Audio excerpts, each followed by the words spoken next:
best life scenario. Mm-hmm. And most people scared to pursue their best life scenario because they all want a safety net. Ain't no safety net when you walk on a tightrope across Right. the Grand Canyon. You either gonna make it or you ain't. But you don't know if you don't try. Rod, the Bhagavad Gita is a 700 verse sacred Hindu scripture, and you said it's part of a Indian epic called the how do you say it? Mahabharata. So we I have can't pronounce it like they pronounce it because I don't talk with the Indian. indeed. But yeah, So Rod, so we have in 2024, we're talking about the Bhagavad Gita. We also have to keep in mind we have Indian woman by the name they say she's a black Indian woman by the name of Kamala Harris running for president. Is there any connection? Is there any prophecy being fulfilled with Kamala being in position to being the first woman Indian president with the name like we think about Kali Yuga? Her name is Kamala Harris. Is there any prophecy being fulfilled if she becomes president, or just the fact that she's running? it's in India. It's the story of Kamala Devi, which was a goddess, but in the Christian Western tradition, it's the whore of Babylon. Right. So when you look in Revelations, you want to know where you at. Go to the chapter that talk about the whore of Babylon and the fall of the whore of Babylon. That's where we at. So Kamala represents the whore of Babylon? Yeah. Whew. That's why Joe Brown had to tell you that she sucked her way to the top. She's a Hawk Tua chief. she a Hawk Tua chief. Oh man. But look, we be at her head. But first of all, there's more than one Kamala Harris, and one of them is a man.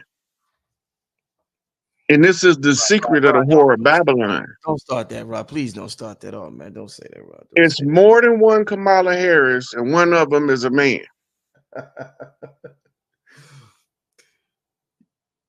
I'm just telling you. A lot of people thought I was crazy, but then they seen the receipts and was like, holy, why we ain't been know that? It's all part of the Statue of Liberty, Eiffel Tower connection with Parthodon Isis, which is Paris, and the fall of the Babylonian Empire represented by Rome, and Rome is DC proper. Right. A lot of us don't know DC was named Rome before they named it Washington, DC. But it was named Rome. And then the seven hills sit there. So they telling us the narrative using the program of the Christian dogma. These stories was taken from ancient texts and they was reworked so that you can't get the true meaning of them unless you figure out the location in which they from. Right? We talk about the Gita, but if you go back to the book of Daniel and it say in the one was hewn from the mountain without the hands of a workman, right? And he rolled down from the mountain to strike the feet of iron and clay, right? Now this is Sun Wukong in China, who was sealed in the mountain for 5,000 years. Right. And then Titicaca came and recited the incantation to free him. And then one of the sorcerers gave her a band to put around his head to control him because he was uncontrollable. That's why they put him in the stone in the first place. But when you get to India, it's no longer the story of Sun Wukong. Now it's the story of Hanuman. Hanuman being the handyman, being the man capable of doing all of the things that need to be done in order to solve the problem. He's able to draw from spiritual sources as well as physical sources and able to put the story together. So when you get over here, you see the monkey and the eagle in the Nazca lines, and the monkey is symbolic of the monkey mind, the Sakoma, and the eagle is symbolic of the phoenix taking flight on the awareness that the monkey mind is the untamed mind that you need to tame in order to attain the wisdom required. So in the Sun Wukong story, he journeyed to the west to recover the 10 scrolls of wisdom. The 10 scrolls of wisdom is 10 different things that's being used to rule: economics, education, entertainment, labor law, politics, religion, sex, war, and health. All 10 of those things represent the 10 scrolls of wisdom, because when you understand how they're being used against you, you can use the same attack to defend as in Aikido, as in turning the force and momentum of your enemy around and thrusting it back up on you. That's all part of the Earth clans coming together, bringing their great heroes from around the world to form one juggernaut, like the Autobots formed one big giant robot, Optimus Prime. Optimus Prime, yes. Right. Optimus meaning the optimum, meaning the best of, and the prime meaning the original, the first one, the root. So they tell us the story in all of these narratives, but because we've been disassociated from who we was, our natural inclination to put these things together has been undermined and usurped by people that came to undermine and usurp who we were. What does the Bhagavad Gita, Rod, say about, you was talking about the war in the heavens, and you mentioned Nimrod and it coming down to earth. Does the Bhagavad Gita go into the war that took place in the heavens? No, it's looking at earth and it's looking at the families lined up on opposite sides of the battlefield, looking at the war that's being fought on the earth, not the war fought in the heavens. That's a different scroll. Is there any connection? You know how Ashwa Crazy back in the day, he had the video Christianity stolen from ancient Kemet. Is the Bhagavad Gita, is it connected to any of the other stories we hear, like let's say the Anunnaki or ancient Kemet or Atlantis or something? Is it connected to any of these other systems? Yeah, because when you start studying the Vimanas Wars, you end up in India, because the Vimana Sutras is also taken from larger chapters of the Mahabharata. And then you have the Vedas, which is the wisdom teachings. The Vedas is contemporary with like Proverbs and Ecclesiastics, but it also tells stories in there, short stories too. So these texts are all what you call ancient pyramid texts. A lot of them is still in scroll form, untranslated, in the Tibetan mountains and in the Vatican library. Those was the ones they wasn't allowed to destroy, because the information they have was critical to the people. Right. All hieroglyphics translate. There's no hieroglyphics that don't translate. So how is these going to translate? What do you mean? They just don't know the keys to unlock the language. Right. But the language will translate itself if you understand body language, because most hieroglyphic writings is taken from the movements of the body when in physical motion. But it's like a scene from an animation. Ooh. Hieroglyphics is imitated body language. That's what you're saying? Yeah, the ones where you see people playing scenes.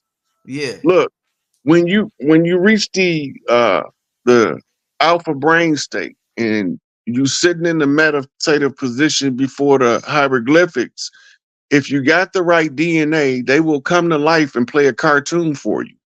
The cartoon will play out just like the story being told if you're from the bloodline. But if you're not from the bloodline, the pictures will remain stagnant and still. They won't move. But if you're from the bloodline, while you're looking at them, they'll start to take form. They'll start to move. They'll tap into your energy field, and you will be awakened to what the hieroglyphics say without knowing what they say. That's all part of the awakening. When I say cartoon, I mean animated, like The Simpsons, or matter of fact, they even got an ancient hieroglyphic depiction of Marge Simpson. That blew my mind. Wow. What do you think about? I had a brother who writes light language, and he wrote some things down, Rod. What do you think about individuals who they go into this automatic writing and they write this language that we may not know what it That's is. readable. Uh-huh. It looked like gibberish, but it's readable. It's readable. It's full of symbols. So what he's doing is channeling, Uh-huh. but he's not translating the channel. Right. So it's like you put your VCR in to record big time Saturday night. You thinking you finna record wrestling, but you recorded the Spanish, what they call Sabado Gigante, Giant Telemundo. Saturday, the big Saturday. So yeah, so, and now you got it on the video. You know what the hell they saying because you don't speak Spanish, Right. Right. right? Gotcha. But you got another sense by watching what's going on. You might not speak the language, but you can grasp the basics of what's being displayed in the foreign language. It's the same with that type of channel. If he got to learn that language one symbol at a time. Mm. And then it won't be all over the page like that. It's going to either be from top to bottom, from bottom to top, from right to left, or left to right. It won't be all over the page. That's because he haven't tuned in to what the channel is telling him. He's just, being going into what they call an autotonic state where he Yeah. just automatically put it on there. He has Right. to learn that language. That's his higher consciousness talking to him in an ancient tongue that we haven't used in thousands of years. Mm. Mm. Mm. Right? Yes. Shout Consciously, he don't know what it means, but subconsciously, he know what every one of them things mean.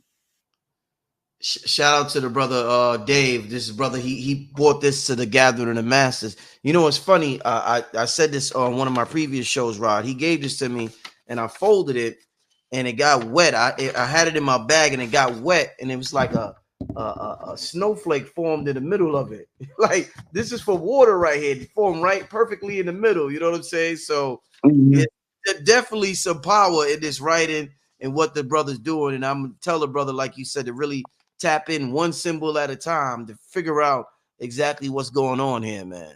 It's a book called Encyclopedias of Occult Symbols. That's Mhm. what he needs because he'll see almost all of those symbols in there. And then Mm. where you got variations, that's from the twist of the handwriting, Right, right. right?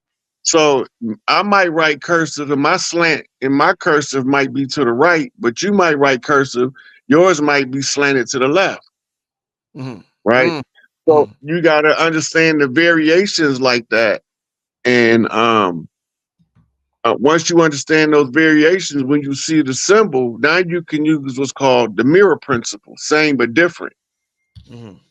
right? That's what calligraphy is. Right, right, right. What man, wow, this is a good. Let me get to I had a few super chat questions. Uh let me see. Somebody said the volcano erupted in Russia signals the awakening of the bear, his cosmic roar. Aquarius, the water bearer, has tsunami warnings in specific Pacific Ring of Fire. What's your thoughts on this, Rod? I don't know what's going on with this. The Great Bear is Ursa Minor and Ursa Major. This is the what we call it the Big Dipper, Little Dipper. Mm-hmm. And the galactic timing in the age of Aquarius is normally signaled by a lot of water phenomena, floods, rainstorms, atmospheric river overrunning the atmospheric banks, it's pouring out Mm-hmm. on the earth, where it looked like water just pouring out the sky from nowhere, but it's not just pouring out from nowhere. That's the atmospheric river reaching its channel. It's becoming too full. That's the symbol for the spirit of the people of the earth becoming full, um, and overrunning and waking the people up. It's all symbolism until you know what it means, then it's telling you a story. And the story gonna always trace back to the holy drama. Mm. Speaking of the holy drama, and we're talking about the Bhagavad Gita, one of the things it says in it is detachment. We hear a lot about detachment through different spiritual teachers. And one of the things that say is detachment is not that you own nothing. Detachment is that nothing owns you. I want you to elaborate on that a little bit, because when people talk about detachment, sometimes they could confuse it with, with something else, or think it means something that it doesn't mean. So what's your thoughts on this right here and what detachment is as far as the ancient meaning of detachment, Rod? So when you look at ownership of material things, right? Yeah. Can't take none of that stuff with you. Attachment is holding on to material things as if you can take them into the spiritual world with you. You already got all that stuff in the spiritual world. You just got to remember how to get it in the physical, because as above, so below. If you can activate it spiritually, you can activate it physically. The Mm-hmm. detachment is not to become obsessed with anything of the physical world, because it's passe. It's all coming and going, and it's going to come and go and come and go and come and go. It's elusive. Once you try to trap it, that's when it break free. But as soon as you let it be free, that's when it condensate on your presence, Mm-hmm. right? So people chasing the bag can't never get rich, but the people that don't give a damn, they care, but not too much. They filthy. Mm-hmm. Mm. That's the difference. Yeah, yeah. I seen when we was talking about the writings. A lot of people in the chat started talking about them writing and them being left-handed or right-handed. One thing I noticed, Rock, because I play the piano, and even when not just I play the piano, when let's say I have ideas that I write with my left or right hand, I notice my right hand has a different personality than my left hand, Rod. So my left hand, if I play a melody with my left hand, it'd be different. It'll be some shit that my right hand don't think of. Same thing when I'm writing. If I want to think about some thoughts, depending on what hand I use, because I practice using both, a different thought will arise. So this is some shit that we're not used to tapping into because we're only used to using one hand. So talk to me about do you think it would be easier to tap into ancient knowledge as if we're right-handed, we started writing with our left hand or using our left hand more? What is it about the different personalities of the right and left hand, Rod? You work the personality difference is the side of the brain. The right hand is using the father side, linear logic. The left hand is using the mother side, abstract. Artists who are ambidextrous have a higher output of creativity than the ones who can only use one hand, Yeah. right? You ever seen a child start school in the kindergarten and he left-handed and they keep everything, keep focus, put it in his right hand, put it in, they shifting that child. They don't want him in his right brain. So if you ain't right, what are you? Mm, You wrong as hell.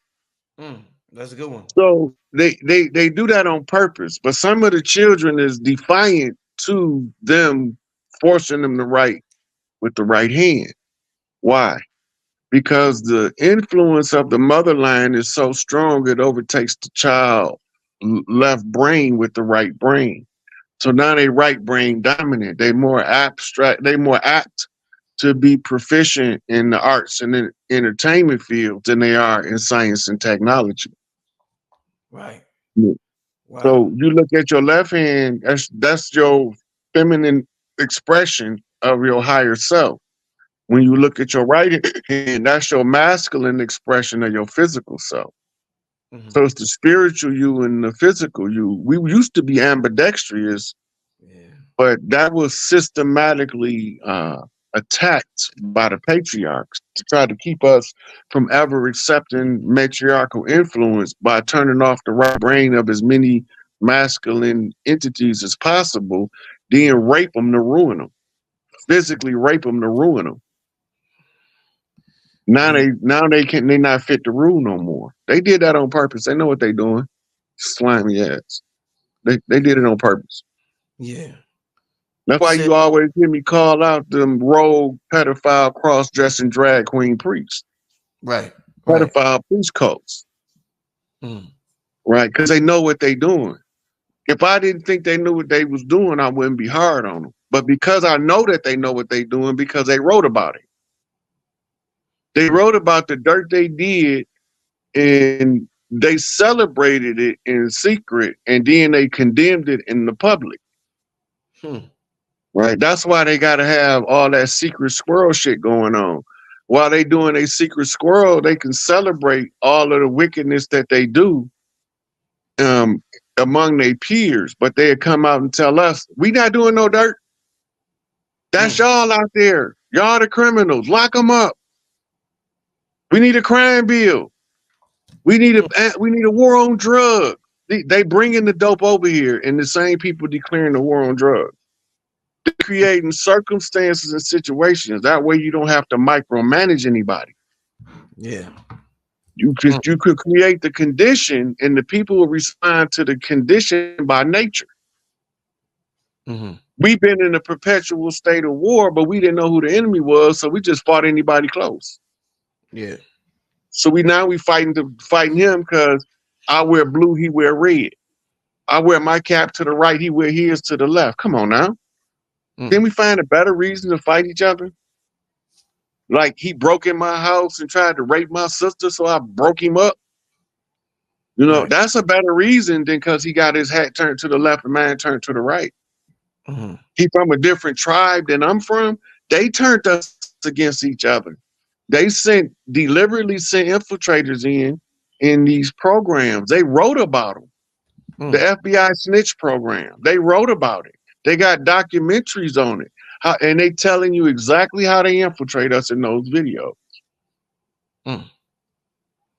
But we don't know, we don't believe we're in a police state, and we don't believe we've been war